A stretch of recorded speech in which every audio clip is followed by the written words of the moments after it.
I believe that end-of-life care isn't just one specific moment. It's truly a journey that involves not just the patient, but the family, their community, their friends. And so I want to ensure and be a part of that process so that people have a holistic, peaceful end-of-life journey.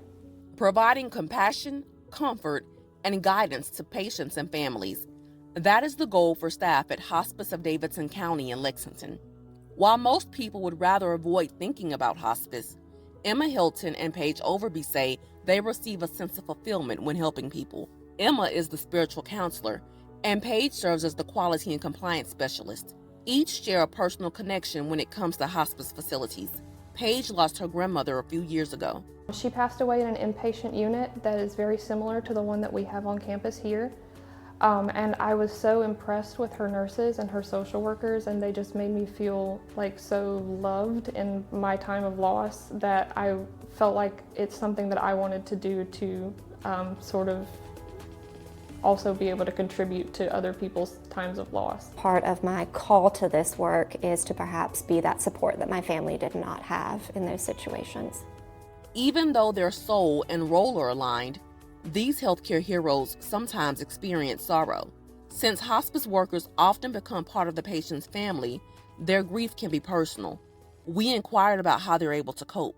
One thing that I do is ground myself, take a moment to just honor and remember that person and their life, not just this specific point of their journey, but their whole life, because oftentimes I've gotten to know them over a period of months.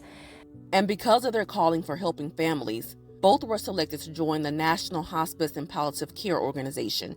Emma will serve on the General Leadership Council.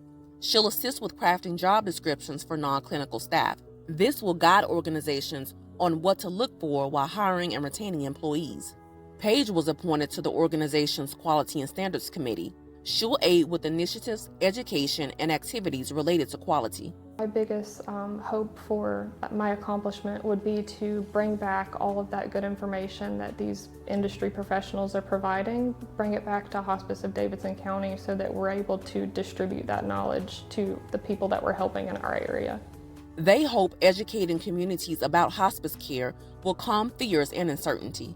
The women also want to dispel myths surrounding death and hospice care treatment. One of the major misconceptions that I'd like to address is that people go to hospice because they are giving up.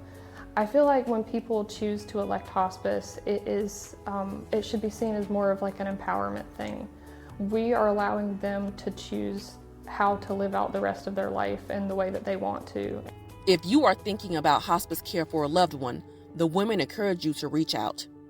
I think one thing that I wish everybody knew is that this doesn't have to be such a scary moment in your life, that there are people that want to support you, that have the resources, the skills, the training in order to make this a peaceful, hopeful, meaningful time in your life. For Neighborhood TV, I'm Jessica Willis.